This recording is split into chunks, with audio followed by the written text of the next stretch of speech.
Welcome to the Free Play Arcade podcast. Welcome back. I'm Chris Delp, Community Liaison for Free Play Arcade. I would like to introduce very briefly the CEO who likes that haughty name, Corey Hayden. Listen, I'm more present today than I was last time. I gotta just, there's gonna be some podcasts coming up. I might not, feel like it's a normal podcast. I was super sick when we recorded the last two, so I want to just throw that out before we start, because I don't even remember those two podcasts. It was crazy. But Fair enough. I am the CEO, and I'm a very important person, and I want everyone on YouTube to know how important I am because I'm the CEO. He's quite important. He is indeed the CEO of Free Play. And we have an extra special guest today, our number one artist, the commander of the art team, Josh Featherstone. Hello, Internet. Hello, YouTube. Is this your first time on the podcast? Yes. Excellent. All right. The step-upper happened earlier, but I would like to tell you, as always, if you like the cut of our jib, feel free to subscribe wherever you are right now. Probably YouTube. If you are on YouTube, hit the bell icon, unless you've already hit it during a previous podcast, in which case hit it twice. But if you've never hit it, hit just it once or an odd number of times, whatever it takes to get it on. And if you're on iTunes, you can subscribe there, so on and so forth. We're on pretty much everywhere because Matt does that stuff and I don't have to worry about it. Speaking of YouTube, though, I was wondering, I can't really sing very well, but I was wondering if in a future podcast we could all sing a known song, like No Scrubs or whatever, and if we could get a copyright strike just from us singing it. I know the answer to that. Yeah. Right. No. We could probably get it taken down. I'm just saying maybe we should try that in the future. Because then we could go on Reddit and be like, YouTube unfairly took down our stuff, and boom, we'd go viral, and it would be really a big thing. No. So we're here to talk about kind of Josh. He's been making art for Free Play for a long time, and he's done a ton of stuff for Free Play, and I kind of wanted to just kind of go back through the history of his work. We're gonna have him after this podcast send some stuff to the videographer, we'll fix it in post. As we talk about it, we're gonna try to have some images pop up of some of his early work, middle work, late work, all the work maybe. As an artist, I never want to see my old work, so. It's cool. I look at some of the stuff that I used to do, and I love it all. I'm really arrogant. So awesome. Now, this is what I don't actually remember. Because Chris, before Josh was doing stuff for Free Play officially, you were like, hey, Josh, can I get some art? Sort of. Actually, Josh came to me. Walk us through how this all started. I guess, we both were veterans of the beta test, correct? Yeah. First day. Yeah. Day zero. Well, day zero. Yeah. Day zero. I was first in line. Somewhere back there was Josh and Lauren Featherstone, discovering Tapper, discovering Free Play Arcade for the first time. Yeah. Our paths never really crossed that day, at least not that I know of. We probably played some Mortal Kombat. I mean, I'm sure they did. There was a pretty small crowd that very first day. It was 40. Yeah, I think we sold either 40 or 60 beta test tickets, which, at Richardson with a 260 occupancy, not a lot of people. Yeah. I can guarantee you that both Lauren and Josh snubbed me for my private screening of War Games that day. But I stumped myself. I planned the whole thing and didn't go. I was so tired. Well, me and Sarah made it. Josh and Lauren did not.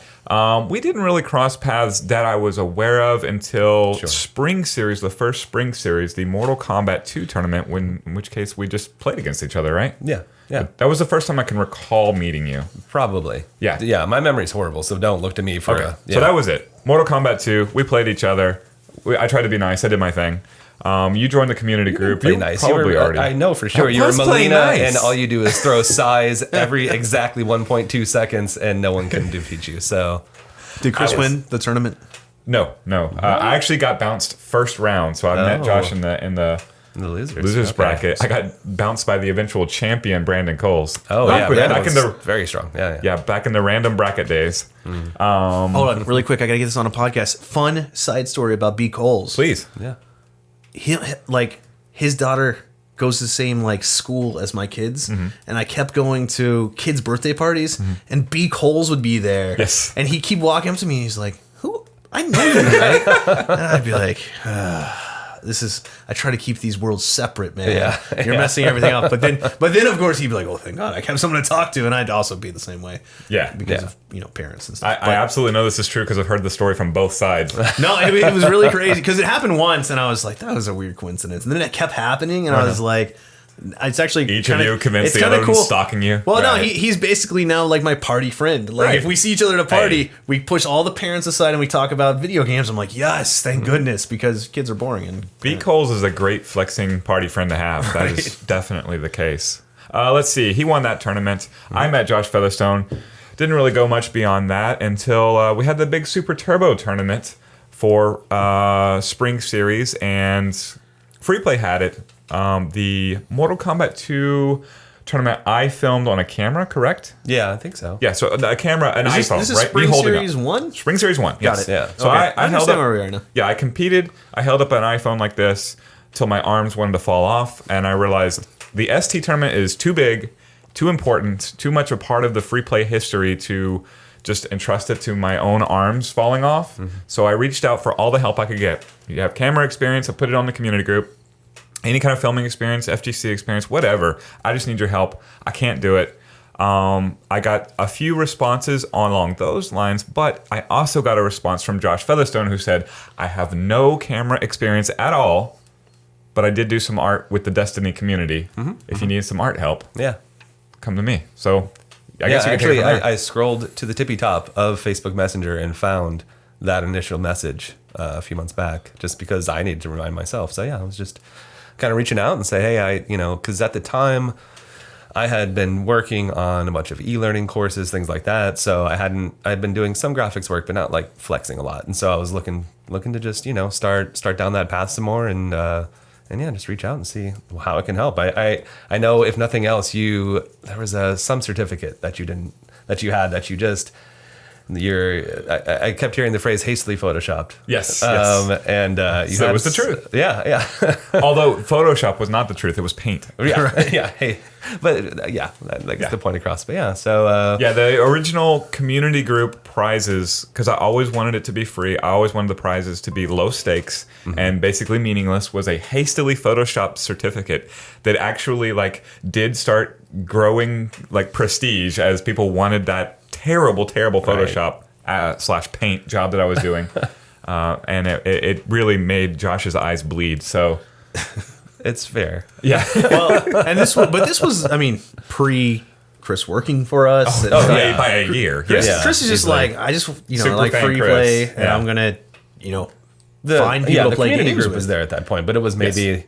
Like 100. If that. Yeah, a couple hundred probably. But gosh, is there any way to look up when I joined? Like, I don't remember how many people were there when I joined. I don't remember, but I remember inviting you before the community group was a thing. Because crossing the lines. Well, I wanted to make sure that it was above the board and we're the unofficial group, but at the same time, here we are. Do you remember the first thing you did for the group? Yeah, the header. See, I thought that was it, which is still there today. Yeah, the header image. It's very similar to what it was, but the header image that you had made was a Tron still shot with some really lovely pixelated paint text thrown on top, and that was our card too. Yeah. Oh, right, in the card. Yeah. So it was just the card got redoing that. Yeah. Someone took the card and put it on one of the toothpick trays or something. That was the like thing that. we used to. So we don't give away toothpicks anymore. But when we were first opening, we thought we'd have 10, 15, 20 people through the door, and so we had mints, toothpicks, all sorts of accoutrement at the front to make your experience better.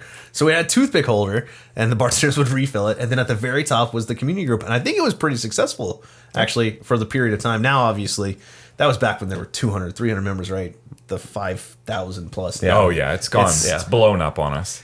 Yeah. Well, but we still keep that same Josh Featherstone header. I just like the callback to the olden days. What's funny is I now get I get the occasional message that says, I don't know if I joined the right group. Yeah, it says unofficial. the header says unofficial, but then the unofficial's gone from the actual group name. And they're like, is this the right one? I'm like, does it have 5,000 people? Yeah. Then you're in the right place. Right, the other. I don't think there are two of these. So, well, I mean, I don't know if that's ever going to change, right? I mean, I hope not. There's no reason to. Right, it's awesome. I think it's perfectly perfect. Well, and I remember Chris. The concept was it was an arcade scene, right? Yeah. Right. It's an arcade scene. I made sure I specifically put what's the name of the character in the middle there? There's a woman in the middle of that picture. Yeah. I wanted to be inclusive. I don't know Tron well enough. The Tron girl? Gosh. Right. But I don't know the guy on the right either. I know Flynn, and that's it. Yeah, That's all that matters. Bruce Boxleitner, I think is on the right. But regardless, it was an arcade scene. It's everybody having fun in retro arcade, although it wasn't retro in there. And it had a woman right in the middle. I wanted to be inclusive. Like it's all a bunch of lily white people in that movie. But we can only go so far in the 80s. Right. But I threw the Richardson wall in the background. Yeah. Yeah, you made it actually take place in Flynn's arcade, but at Free Play Arcade. And which getting I really the neon love. of whatever that almost Space Invaders looking thing, but the red ships from Tron, and getting that on top was a royal pain in the butt. But it came out. And that's when I first knew that you had something and you were crazy. And I was in love with you forever. Well, and of course, that was about the time we started to realize that Free Play was kind of becoming Flynn's. Like the scene from Flynn's was actually happening in real life, Right? Yeah. And it was mind blowing, right? Which I've never seen it actually in real life until Free Play. Like there've been a lot of great arcades, but the way that people were like watching others play, vibing around the games, all having like this party together. Yeah, that was, and it was. I've seen it time and time again now. Well, yeah. but the header image was what actually made me connect them. Like it was the first time I was like, wait a second, that's accurate. Yeah. We're doing it. That's so cool. Like that was it was the main all difference, from that. The main difference is it's not Kevin Flynn breaking the world record. It's oddly Josh's wife. That's right? fair. That's fair. And we are all popping off around her. Yeah. Well, and that was still at the time of just Richardson, and the feeling that it had at the time of that very home arcade, which it still does, which I find amazing. After we're coming up on 4 years now. Yes, December will be 4. No, that's amazing. Yeah. I don't remember where you went from artwork from there, because I know you continued to do community things here and there. I tried not to abuse the working artist. I feel like it was a couple certificates. Then the scavenger hunt came up pretty fast afterwards. I think the initial scavenger hunt. Yeah. One of our all-time favorites that I cannot repeat. The scavenger hunt. I get requested to do another scavenger hunt all the time, and we do the Sunday scavenge now, where we pick like a random. I don't know, a clue. What we do, roller skates is the something topical, right? Because we just had the Derby Devils out. A new movie comes out, you do something around a movie, right? So one single item, you have a week to find it in a different game, and the point is like it's something that's so ubiquitous that it's in a lot of games, or maybe every game, and then you can go find your ice level or whatever. Well, or if you're Ray, you just get Cammy and you make it work. Yeah, just stuff Cammy into that somehow. I actually posted a Cammy picture last time as an homage to Ray. Yeah. But well, and we do now corporate events pretty often, and the little mini scavenger hunt, right, is used all the time. Yeah, it comes from that. Like that's and it makes sense, but that's like the best team building thing that we have, because corporations love to hand it out, and it gets people out moving around, talking to each other, and playing the games. And I know you guys. I know they're using it whenever I get the occasional message of "Where's a pyramid at Free Play Denton?" or something like that. Right. So I know, hey, the scavenger hunt lives on. But we had like a carefully crafted, like curated list of 120 items. Oh my gosh! Well, the first year was something, and then the second year was now we have to go to 2 sides of the page, and oh my gosh, that was a lot. We had a whole. I don't know if you remember that one, Corey. We had a whole like different segment that was dedicated to Julie. Yeah, I remember. And Julie was terrified to be on it. And terrified to be in public. Beltran Parrott made his way onto the second year. Yeah, but I just remember like Julie's Jewels was the topic, and it was like a character riding a bullet, because we always called her car the Bullet Bill, and then there was a nefarious reference as well. Right. A dealer of illicit substances or something like that. Right. I do remember that. Yes. We all remember Julie, the drug dealer. Yeah. It's the only thing we remember about Julie's time. I totally forgot about that. Was her illicit drugs. All right, so we did scavenger hunts. We had done the community group thing. When did you start using them for streaming? Was that later? Well, okay, it was after. Okay, so I streamed. As I said, I was holding up the iPhone for a while. We started Tuesday Night Fights. I don't think you did the original artwork for Tuesday Night Fights. I can't remember. Well, I doubt it. So. Yeah, if there was one. The very first time we streamed something officially as free play was. I do remember what this is. That would have been the NBA Hang Time 24-hour event. Yeah. Oh yes, that's true. That's true. And it was channel. unrelated to. I happen to be the streamer. I'm sure you were there that day. And I know I stopped in at some point. Yeah. Well, and that was seriously just Or we didn't have an overlay. We just were streaming. Right. We were streaming the footage video was footage. lost, and that was another thing. It was like footage was getting lost, but I'm sure it was like over the top of my head. And I do remember Mark Termal messaged us during that time. It was kind of fun. But no real custom art to go with it. And then I was streaming with my phone, just sort of going live on Facebook and using data in the building and trying to figure that out. And then at some point you called me in. That was the time where you called me in and said, Chris, you don't really need to pay the entry fee anymore. Yeah, we got a nice streaming laptop, which by the way we still have. Yeah, used it just last night. Yeah, it works. I mean, every day makes it a little older, but right, you got the job done for a while. Don't tell Arthur it works. He doesn't believe you. But I have streamed hundreds of hours on it. So yeah, I suddenly had this new laptop. I have a pseudo legitimacy within free play, which is kind of nice. I'm not hiding from the bartenders anymore. But now we have this XSplit and all this candy to work with, and what do I do with it? I mean, I go to my artist friend. So that's when Josh takes over. Yeah, and then so Tuesday Night Fights, the original. I'm sure there's still some clips. Oh, they're all there. Yeah, I have 100% of everything. The boxing gloves. That was season 2. Yeah. Oh, that was season 2. What was season 1 then? Season 1. My phone. It was going through different things. It was just like XSplit and a text. Season 2 is my first season. Yes. Yeah. I was like, we want to do this pseudo right. Right, and at that point, I had watched 0 Twitch feeds, and I was like, oh yeah, sure. So the game goes here, and then we just a logo? I don't know. Yeah, I liked your apprehension during those times because you were very self-conscious. You didn't want to do it wrong. You didn't want to like embarrass yourself. And I was walking into a world I didn't know, and I didn't want to make assumptions. And I knew dang well that like the world you were walking into had no artists in it at all. So it was just that's what I was about to say. You're gonna come off like a nuclear bomb. Well, yeah, because no one. I mean, people have previously, but no one had really streamed retro games. And fighting games, even at the time we were getting into it, was still really raw. I mean, it's still really raw. Right, the modern ones are just a name over the character name and a wing counter or something. I mean, the real thing is, what's really funny is people were streaming before us, but once they started watching our streams, it pushed them to be like, I have to take this a lot more seriously. Like, very quickly too. Well, that's with Josh coming aboard. Certainly, my iPhone footage was not setting the world on fire. But I think starting with that season 2 Tuesday Night Fights, it was clear that like you had the purple overlay. I think that hit. That was 2018. Okay. Yeah, so that was the 3rd season. That's where I went very ESPN Sports Center for the logo. Oh yeah, it was cool. Redid the logo, redid the background, put in the scan lines, all of that, and that's where we were saying, oh well, we're gonna have a commentator cam, and you can make transitions. Let's make a transition, and just keep pushing whatever's available to us through XSplit. Yeah. Do you remember your first commission job for free play? Because I know you did Spring Series 2 Honestly, years ago. I could look it up on my phone, but well, let's just talk about Spring Series then. Sure. So you got commissioned to do the Spring Series before it was Wide World of Fighting Games. This was 2018. Yeah. Yeah. And I remember you did the Shards of Glass. Yeah. That was a friend of mine that I met in college in 2001, I believe. He and I were both going to school for 3D. His 3D is very strong. He's been in the games industry for 12 to 15 years now.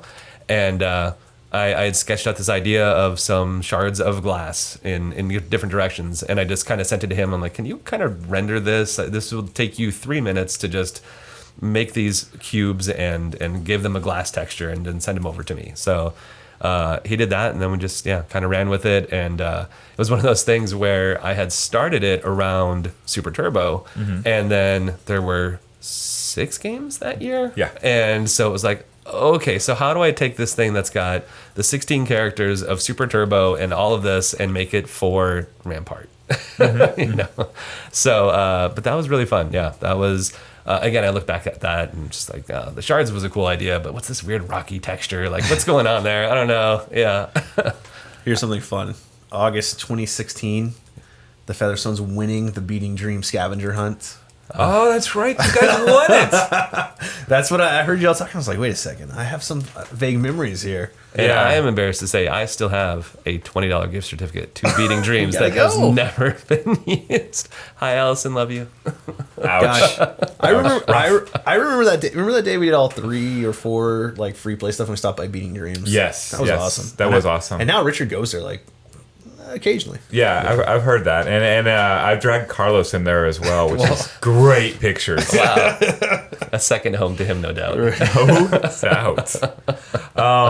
Any other memorable art projects from that era? Sure. I mean, for me, one of the biggest ones always, and I know this was one of the early commission ones, was the Robocop 1 and 2 combo machine. Oh yeah, that's in the Alamo Dallas lobby.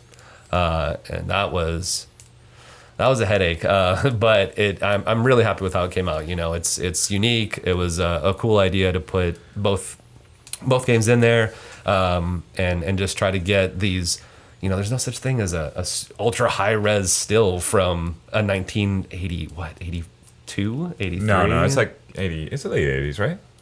Whatever. The original one, yeah, like either way. It was a knockoff of old 84's Terminator. Like, right. It definitely is inspired by that. So definitely after 84. So yeah, it was okay. First one is 87. Okay, what can I do to take these movie still images and somehow blow them up to fit on a 6 foot tall arcade cabinet? And You did a great job. Yeah, Well, it was a lot of work. And so for the people on the internet, what we're talking about at Alamo Dallas. Mm-hmm. We have a Robocop machine with the original Data East Robocop cabinet that has the curved marquee. Mm-hmm. We put Robocop 2 inside of it. Yeah, they requested both, right? Well, I kind of just told them they needed both. Fair enough. I mean, they have a Robocop because Robocop was filmed in Dallas. Right. Robocop was filmed in Dallas. You've got like Dallas City Hall all over it. Right. And Alamo Dallas is about like 2 blocks away from City Hall. So they did a big Robocop theme, and they were like, "Do you have that Robocop arcade?" I was like, "I can do you even better. You need both of them in the same cabinet. No one else will ever do this for you." And so we put the second Robocop in the same cabinet. We had all sorts of problems because Robocop 2 has more buttons than 3 Robocop buttons 1. Instead of 2. And then even then, like jump and shoot moved between the 2 games. And there's a 2-player at the same time component versus a 2-player alternating. It was a mess, but we wanted to do it. So we won. I mean, Josh had to come up with a control panel overlay that would fit a Data East Robocop for Robocop 2, which Robocop 2 was a conversion-only game. And then side art that was... So Robocop 1 kind of had small side art. Mm-hmm. And I was like, I want like the Prestige Deluxe side art. And so I was like, I want it covered head to toe in a Robocop image. And so you had a hand paint basically. Yeah, it was basically... So these images I found... not to get too technical, but they're... Internet loves technical stuff. They're 1,000 by 1,300 images, pixels wide. And... so that's at print resolution, that's 3 inches by 4 inches.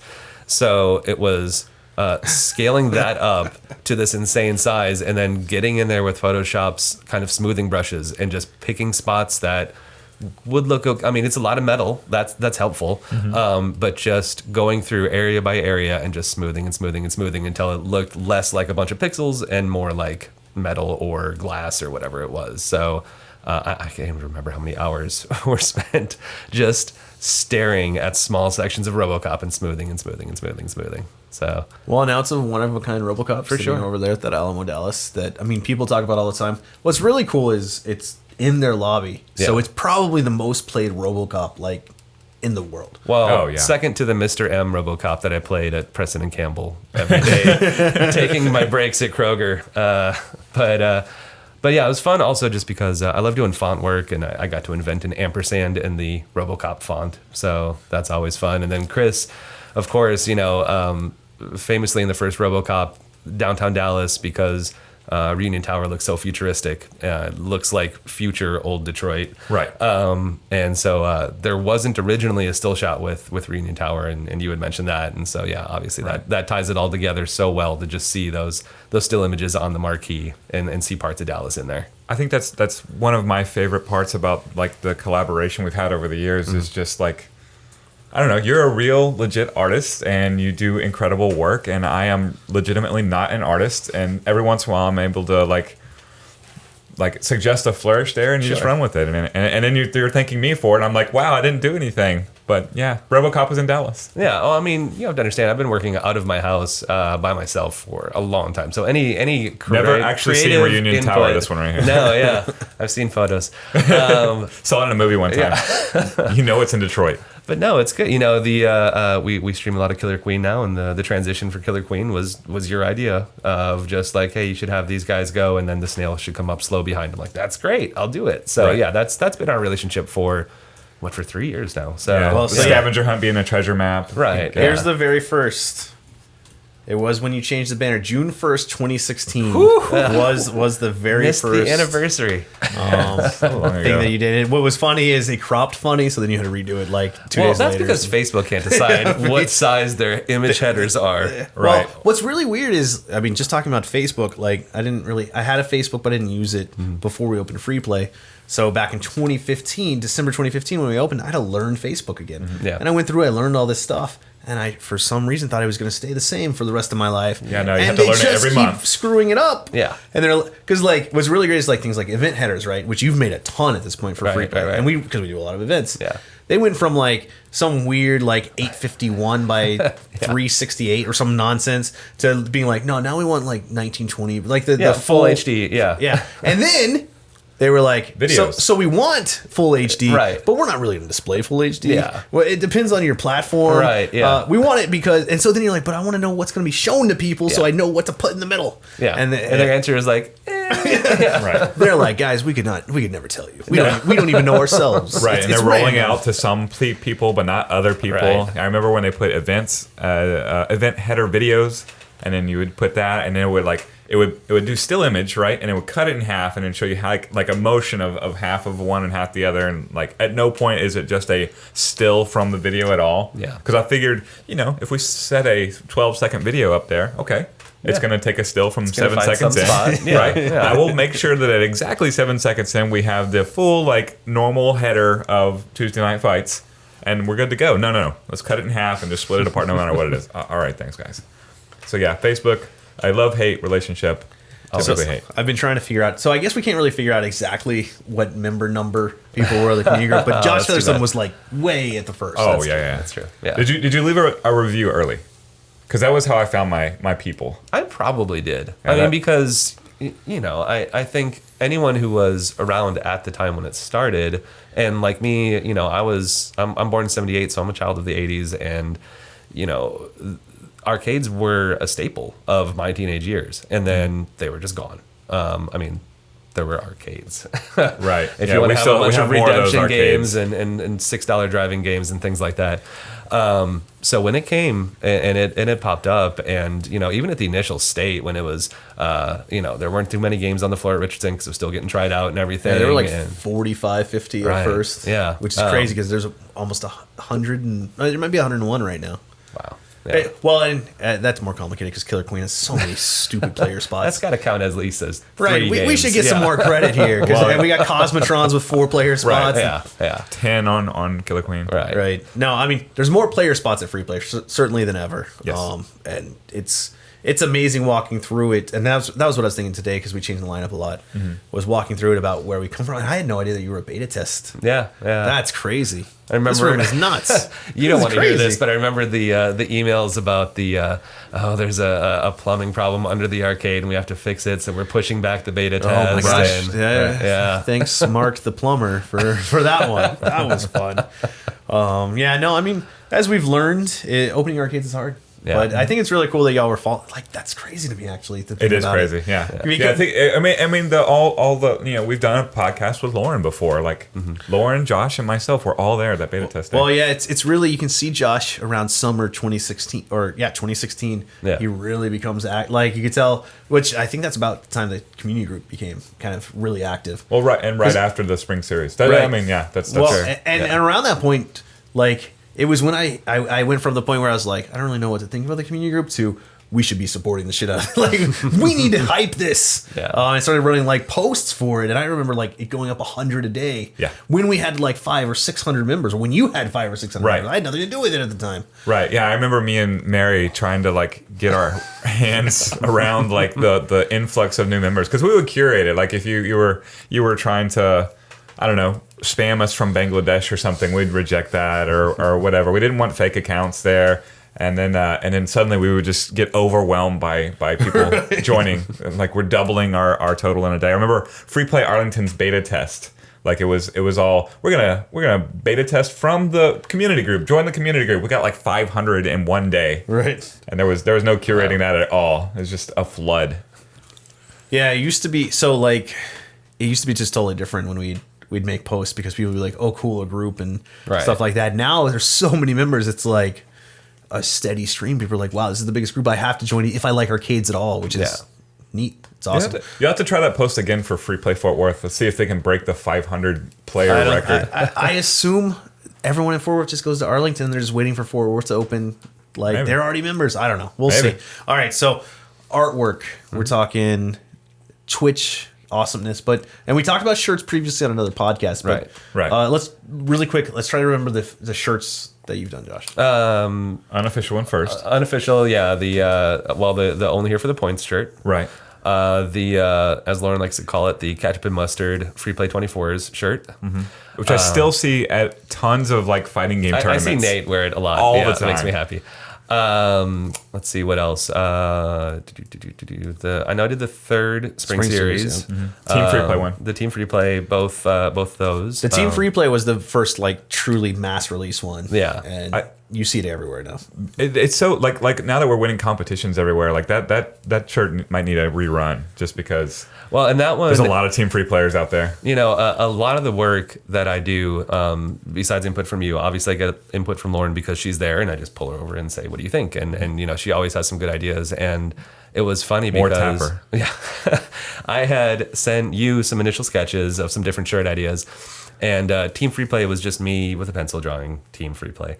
And then when I went to go create it on the computer, I was just looking for a font that was close to it. And I was like, oh, that one's pretty good. And I tried it a few times. I'm showing her, and she's like, why aren't you just using the font that's on your sketch? I'm like, well, it's not a real font. That's just some letters I made up. She's like, no, that looks good, though. That's what you should use. I'm like, oh, all right. If that's what you said.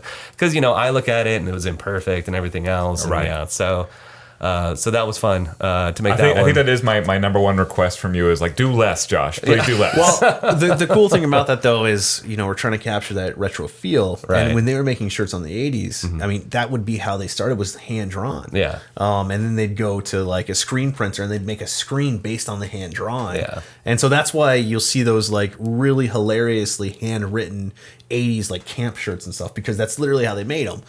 So that's why that one had so much, I think, you know, kind of like depth to it. It felt so authentic. Yeah. And then I remember the emails where we're going like lightning speed back and forth. Yeah. And I'm like, it's just not quite right. It's just not quite right. Right. And I was like, maybe something. And then eventually the ship happened. The ship in the was middle. not there. Yeah. There was just like a starburst. Yeah. The ship happened in the middle, and I was like, done, stop. Don't touch it ever again. It's done. We're printing it right now. I'm sitting into the printer right this second. Which you have to tell me, because as both of you know at this point, like I'll be like, well, but I did this one little change. What do you think about? Yeah. No, it's hard to stop sometimes. Right. Well, and that one was really interesting because like I was totally like, I don't know if we're ever going to get this. And then that one happened. Right. Yeah. And I just said, that's what it always is. Well, and the coolest thing is like, you know, I had been trying to make our own shirts, right? And I had made some of them at that point. But one of the biggest challenges I had which is the biggest challenge, most thing is you're limited on your colors. Mm-hmm. And that cool thing that you did with the little dots that's closed and everything made it seem like it had a lot more going on than it is, because it's a 2-color print, right? Yeah, yeah. And it doesn't really feel like a 2-color print. It feels totally super deluxe, like, you know, however many colors you'd think. And it was by using that kind of fade gradient dot thing that you did. And that was something I would have never done in my entire life. And that was what I was like, yes, this is it. It was so cool. That one was a really fun one to make. All right, so after that one, what have we done? And then the Free Play is rad, or the rad shirt. Oh, totally rad. So totally rad. That one, oh my gosh, that is the one that I always go back and forth with, because I know we started with 6 colors, and then I think it's still a 4-color print. It's a 4. So yeah, but so needed to be all 4 of those. And then especially, of course, you sourced just the right blue for the shirt. Well, that's the only reason we used that brand of shirts. Yeah. that was the entire reason we did that. And that's the shirt I probably get the most comments on, which is interesting because most people first start and they don't realize where it's from. They're just like, I love that shirt. Right. And they're like, is that like in the arcade? And I'm like, yeah, it is. And that's I mean, like, because Team Free Play, people immediately are like, sure. Free Play? Like, what's Free Play? Yeah. But that one, they're like, this is a really great shirt. And then they get caught on the logo and everything. Yeah. Which I remember talking to you for like hours on the angle of the logo and stuff down there on the triangle. Yeah. Man, that one. But that was all based off of, we'd already done the 90s night at the National Video Game Museum. And I mean, you've done a lot of great things, but you knocked that one out of the park so hard. And how I know you really did is the response to that event and the response to every 90s event we've ever run after that with that art. People just immediately are like, I'm going to that based on the art. Yeah. When you think about like how hard that is to get engagement that strong. And it's truly just them seeing it's a 90s night. And then, of course, we go through a lot of stuff to deliver an actual 90s night. DJ Terminator Mike B. I was going to say, I think it's just that Mike B's name is on it. That's why. At this point, what's really funny is DJ Terminator Mike B, every time I talk to him, I'm like, man, I got you pigeonholed in the 90s so hard. And he's like, no, I like everything, man. But I'm like, but your 90s sets. And he's like, I know. They're so good. And so, now everyone's like, he's the best 90s DJ, period. And he's like, gosh, I thought I was just a good DJ. But no, the truth is, though, the art is what makes people click. And as soon as you get their click, they're in the network, they're in the loop, and they're going to probably come out. And it is important to still deliver a good product, but that was so on the point. And that's actually what made me think, like, let's try to do something. And we were originally just going to do a rad. We had the Dare single shirt, color, the red and look. black. Yeah, we were going to try to steal, like, the original, like, Dare, Don't Do Drugs shirts. We were originally going to model off of that, and that's actually where it all started. And then I don't even remember. It said rad, and then I was like, maybe let's try like an alt that's the 90s. Right. And I was like, okay, now just put the word totally on it. Yeah. that Dare thing was long gone. Yeah. We did something totally different. And I still look back at it. I was like, maybe we should print the Dare shirt. And then I'm like, nah, the totally rad it's superseded it. There's no way. Right. Yeah. So one of the things that blows my mind about the art project you've done for Free Play is, I think of you like initially with still art, right? So overlays, which are just still art with it cut out, so you could. And then the T-shirts, you're clearly printing this in a 2D like still thing. And some marquees and things, and the transitions. Like, tell me about how that came about and your thoughts on transitions, because you've become phenomenal. And in fact, I feel like that's where like everybody looks at our broadcast and they're like, whoa, we can't do that. See, and that's the thing that I always want to carve out more time for. So when I first went to college, it was for not necessarily 3D modeling, but 3D animation. Just because animation in general has been, I was the kid who in 7th grade, every margin of every book was just filled with stick figures, skateboarding, and or doing Mortal Kombat or whatever else, and just you'd flip through and you'd watch it, and that was I loved making any sort of animation. So went to school for that, and kind of switched over to Flash during school when Flash was still a thing, and Flash animation was just so pure. That was like the modern version of hand-drawn animation. So started doing that. That was super great. And then, those skills kind of just went on pause. Again, I was making some e-learning courses in Flash, but that was not really animating. That was just what we call a motion tween. That's just, here's an object that's going to move from here to here, and the computer's going to figure out everything in between, and that's it. So we started doing some transitions, and those have motion to them, so those are fun, but those were just wipes or things like that, or just a few objects moving. And then really with this 2019 spring series, that was where it was just like, okay, I'm going to teach myself After Effects and going to just figure out, because I know After Effects does 3D and in some way, so I'll figure that out. And then, that still is my proudest one, was just, it's just some basic bars. It's just rectangles moving, but it has that motion and the feeling. I was just trying to rip off a million ESPN broadcasts that I've seen where there's just random nonsense shapes just moving in the background, but the camera's moving and there's lighting changing and everything else. And so those have been fun. And now I just, in the back of my mind, I was like, Tuesday Night Fights needs a new needs something 3D. This is moving, the artist, and, Josh Featherstone, getting ashamed of his own work. But like your stuff is incredible. Well, I still love the Tuesday Night Fights one that you hate. where he wipes down. It was based on Tuesday Night Fights of USA, correct? Right. Yeah. Right. Or was it Monday or no? Tuesday Night Fights at USA. I would watch USA just like the two for gloves Monday going Night down, Raw, I think, and then Tuesday Night Fights, and then Up All Night because I was 7 years old and I shouldn't be watching it, but I was anyway. Yeah. So yeah, that was the inspiration for the namesake, and also like the transition there, a callback.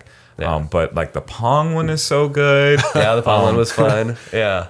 Well, that was a one-off. Oh yeah, and There's a bunch of one-off ones. What I think is the most amazing thing, right? We stream retro games, so there's no like on Twitch how people get viewers is they're streaming a game that has a ton of viewers and they'll pop up. So we stream retro games, and you'll go to on a stream and there's 26 people watching on the most professional stream on all of Twitch, right? And you're just like you're watching this and you're like this is just simply incredible for all. I mean the entire production quality and that was over the last year it's become insane. Like Josh was already doing great stuff, but over the last year like the production levels is like it's been absurd. Here's the very first Free Play Arcade unofficial. There it is. Yeah. Yes. We'll try to get A slightly different still shot. I had Tron was on it's Netflix totally at the different, time, yeah. and so I was trying to find a still shot, and I don't know why I picked a slightly different one, but I did. Well, because it was high res. Because I had just clipped a YouTube, like just screenshotted a YouTube and tossed it up there. I mean, I had an idea, but my execution was I did not have the college degree nor the artistic experience. Man, Well, it's gone so far. I'm not sure if it was the original marketing company you had hired or whoever. I'm sure you had your direct input on it, but it's always been easy for me to work in a lot of things. Yeah, well, it's those four colors that are at Richardson. Yeah. It makes it they're just right, and then. So that that's the font on the current community group. Like I pulled that in, and the UCG logo and things like that, and the new Robert logo, things like that. That's so much fun. That green and that orange and that red and that yellow. I actually have in my copy of Photoshop. I have those four colors, and then I have like 7 shades of those 4 colors that I've made, just so I can just quickly key off of them because they're always a great starting point. So yeah, that's at least been like a great foothold to start a lot of the projects. Okay, I want to go back to the logo because that one's my favorite right now. Like the Robert logo. Yeah, so we have a 25-hour stream that we do every year to benefit Cook Children's Hospital, part of our Extra Life charity event. And we did it last year, and as per usual, we had a few extra gamers in there. It started with me, and then I always shared the love / sleep deprivation. Yeah. And that sleep deprivation caught up to a young Robert Ashurst, who famously fell asleep in the arcade at like hour 22. Oh yeah, it was morning by then for sure. Right. It's already daylight, and we did the responsible thing, which is take a picture of him as he's just conked out. To immortalize. Right there. Arms in the jacket, empty sleeves hanging. Yeah. Passed out in his chair. Yeah, well, what I remember too, agape. my favorite part of it was Chris sends me like 30 photos, and I had to pick one for the main page post. That was it. Yeah, it was like the 23rd photo. I was like, I'm just using that one. Yeah. Yep. And so I posted on the main page to like 30,000 people, Right. and everyone's like, "This is it. This is great. It is. Yeah. It's That perfect. captures the events. It absolutely does. And then you start.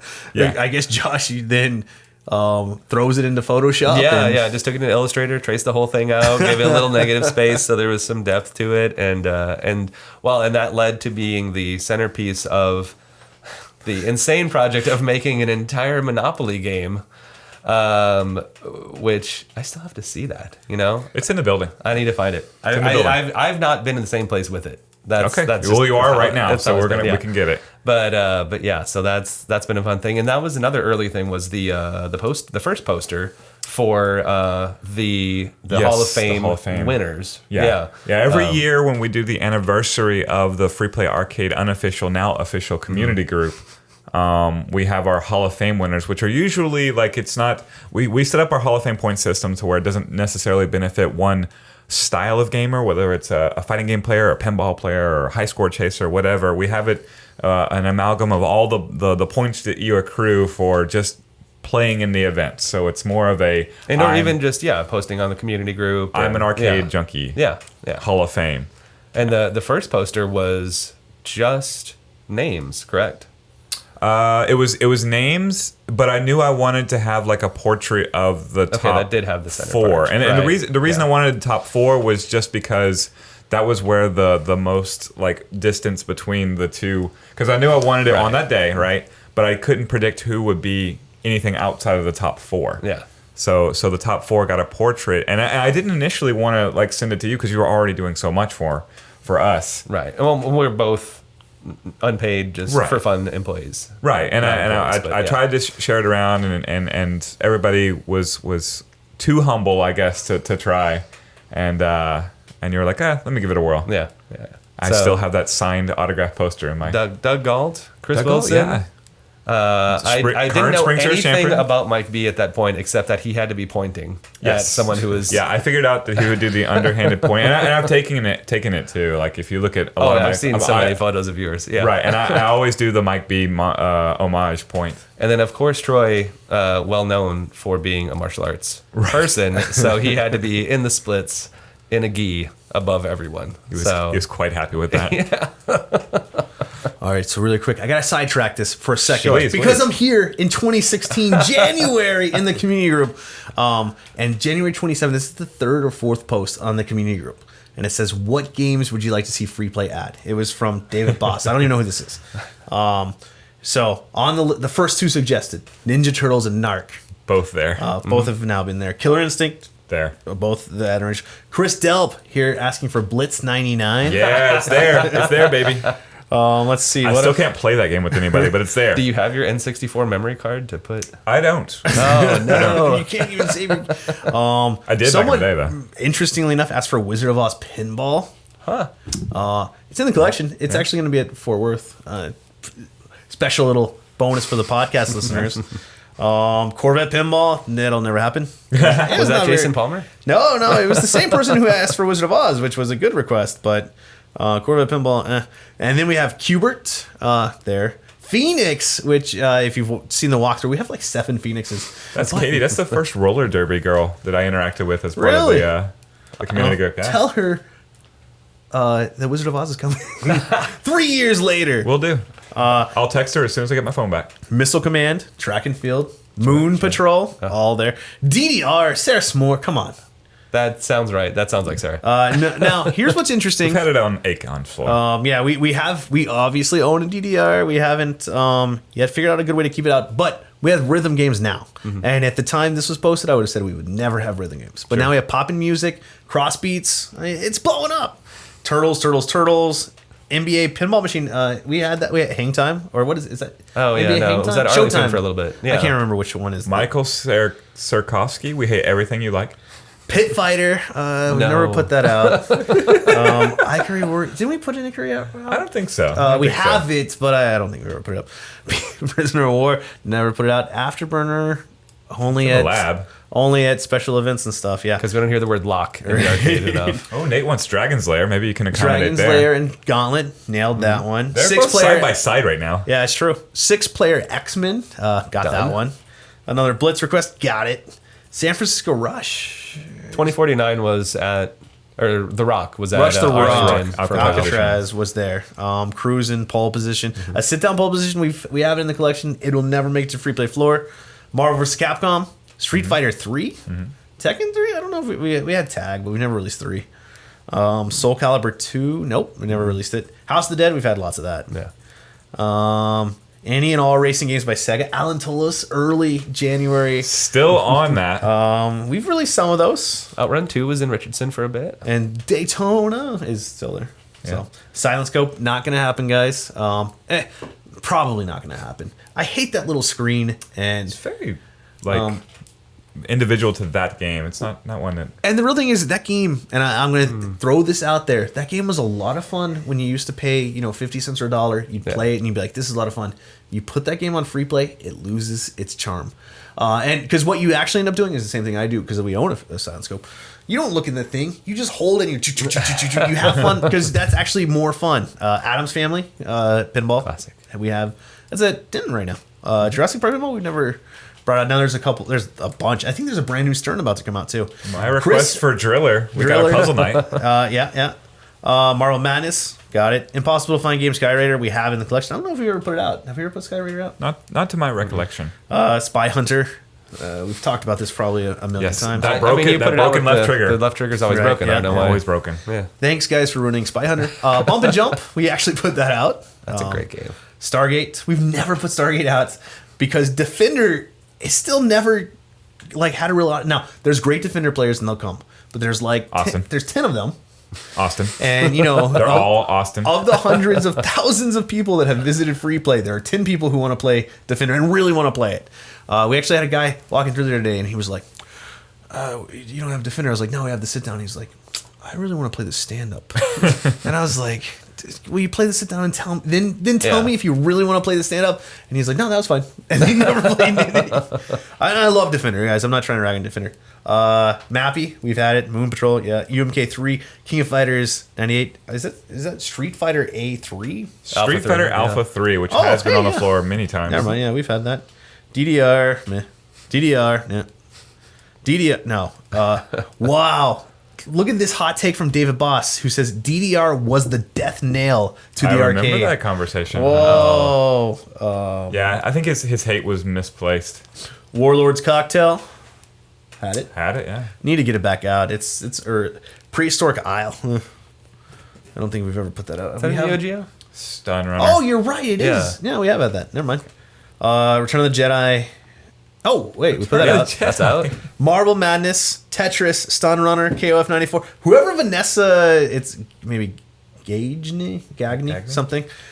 We've delivered all of her games. You're welcome. Zookeeper, King of... And she has some you're crazy... acting like you're just now looking at this list, but you've been checking this off. She has some crazy year. requests. Zookeeper, KOF 94, Stun Runner, Tetris, Marvel Madness, Return of the Jedi. How could an arcade ever have all of those? Never.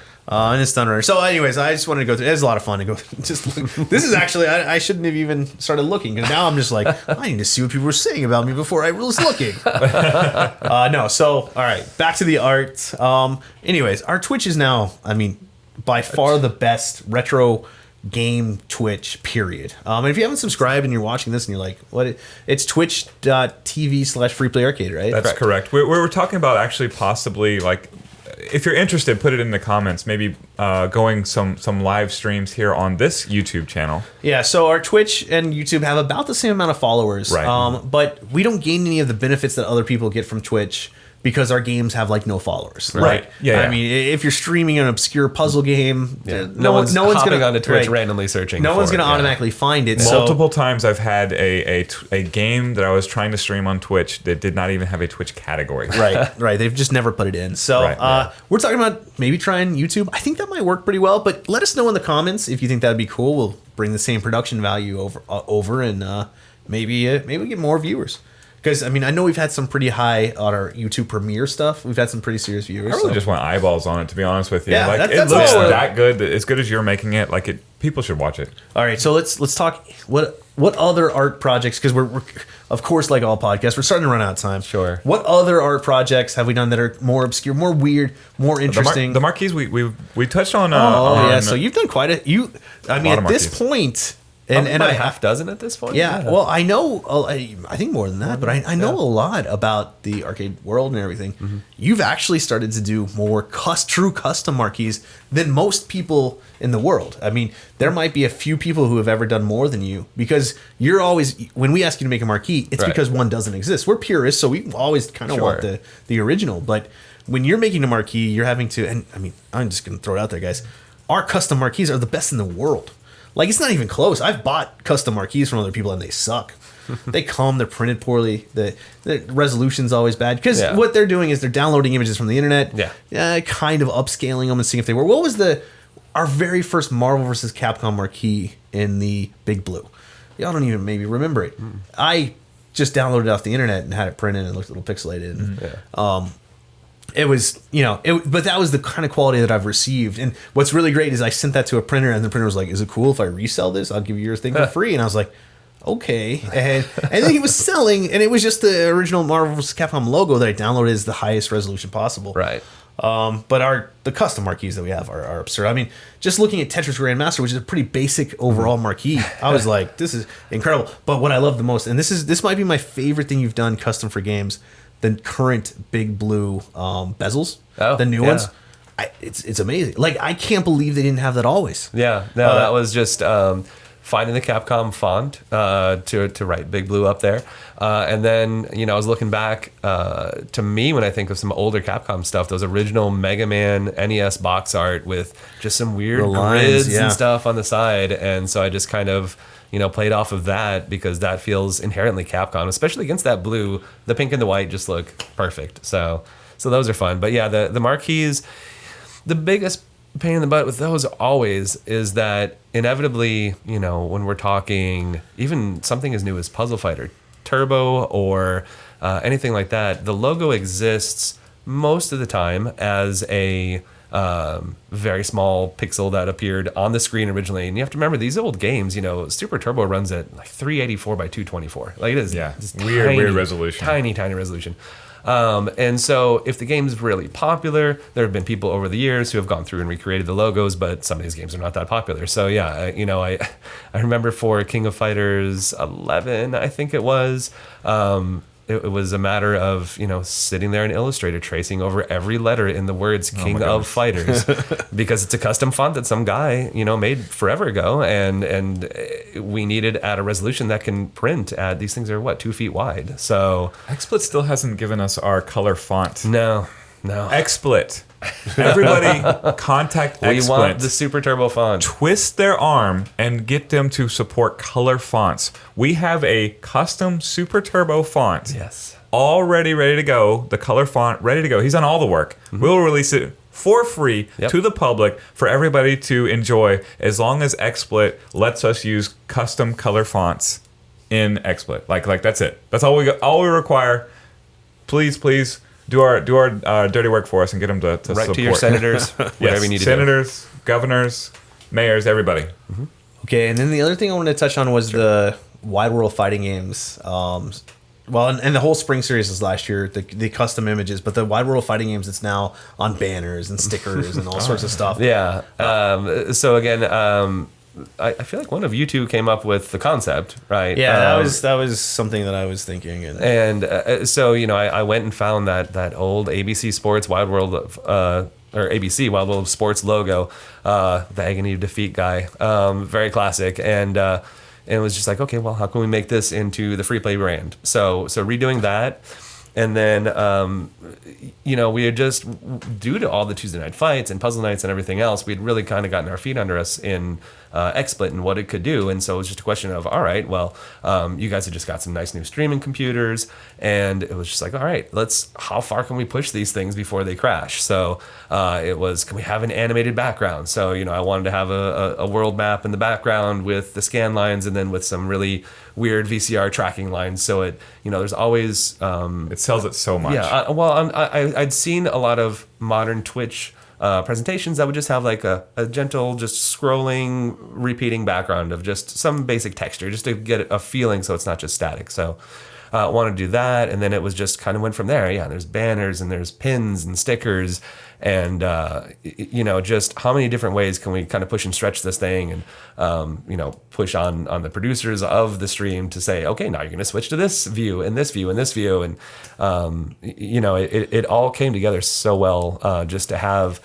There was no shot that we could do that didn't feel like we had thought about it and touched on it and everything else, and it was weeks and weeks of work and totally worth it. So. Yeah, I've listened to several other podcasts go on and on about how good the art project of the Wide World of Fighting Games was, how revolutionary that looked as far as a streaming art and the project. Good thing is, all I have to do is outdo myself next year. So, I mean, next year's still called the Wild World of Fighting Games, so we have a lot of stuff to work from. Okay. But the nice thing is, and something I've noticed is, not only did we receive a ton of messages from people that were just like, that's the best produced looking like fighting game of it. And they weren't talking like retro fighting games, they were like just fighting games in general. That was incredible. Like that was the first step. And now what's really fun is I'm watching these Super Turbo streams and other fighting game streams. You can see what people were like, geez, we have to we have to try to replicate what they were doing. Yeah. So you can kind of see the free play footprint on fighting game streams now. And I think that's 100% true, that people are looking to us and watching that stream over and over to see. I mean, everything as a transition. There's all sorts of cool stuff. I mean, it was incredible. I know the clip of Matsun and Balcork alone had like 10,000 views or something like that. It went crazy viral. All right, so do we have any more that we want to touch on just before we close it out? We have to go into overtime because I have to hear about the Tuesday Night Fights championship belt. Oh, right. All right, so that was an interesting project. So so you came to me, and had you already found the company at that point? I think you had. No, you found it. I found the company. You're welcome. Yeah. Thank you. Excuse me.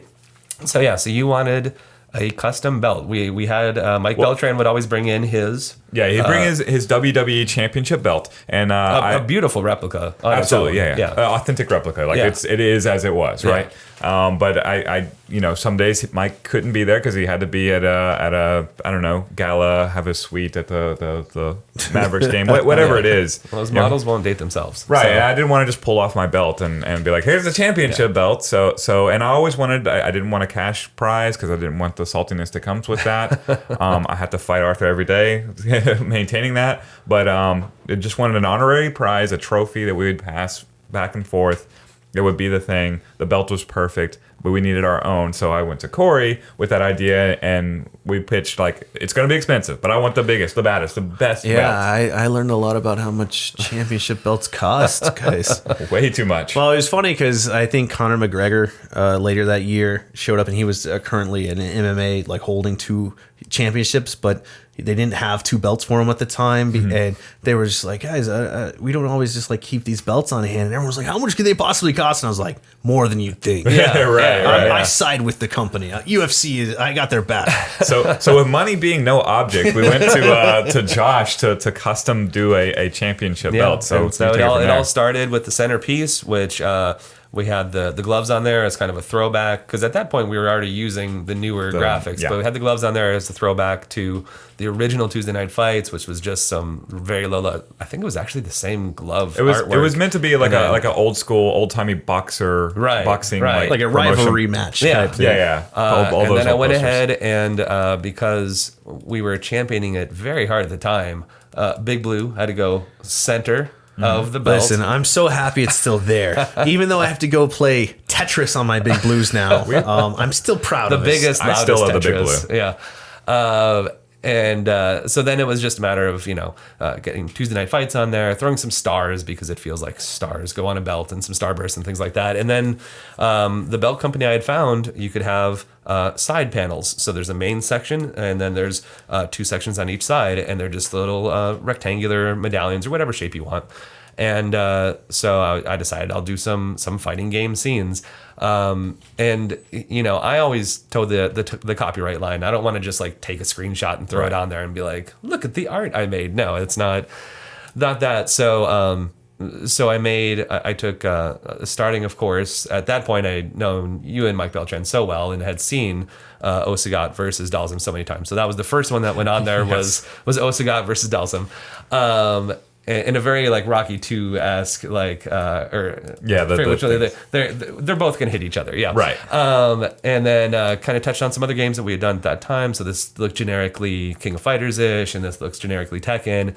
And then lastly, there was, because it's my favorite fighting series, Mortal Kombat, and I had Scorpion throwing a spear at someone doing an uppercut, and at the time, and the someone was Sonya, correct? Someone was definitely Sonya, right? Except I had made everyone gender free, and it was all just very basic human shapes because I didn't want to step on any toes about Well, we definitely intentionally included women in the gender free representations, because there's clearly Ling Xiaoyu doing the Art of Phoenix stance, except not Ling Xiaoyu. It's a gender non-specific one, but so and then the belt was at an initial state, and you started passing it around to some folks for some feedback, and both community group members, Toya and Mary, looked at it and had one question, which is, where are the boobs? Yes. So that's fair. Back to the drawing board. Fighting had games to go. are boob heavy. And, is Sonya is over the top in Mortal Kombat on purpose. And so it was,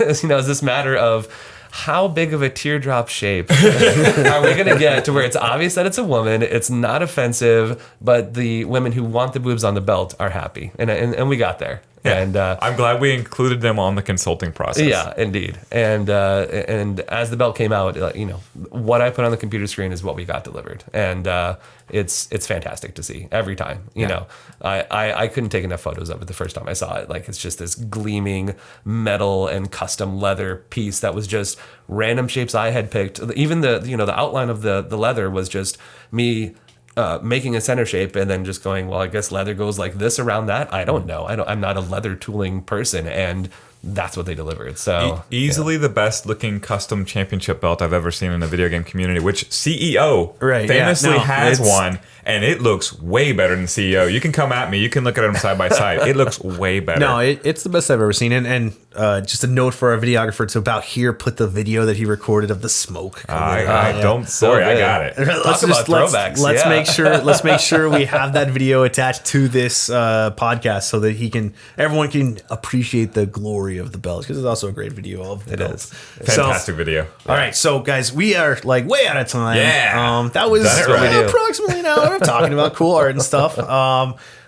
Again, if you like this content, make sure you click subscribe. We're doing this every week. We're trying to make the content that you like. So if you have any comments, criticisms, concerns, leave them in the comments. I'll stay up at night thinking about those later. But for now, that is the Free Play Arcade Community Podcast. We'll be back next time. Bye, everybody. Thanks.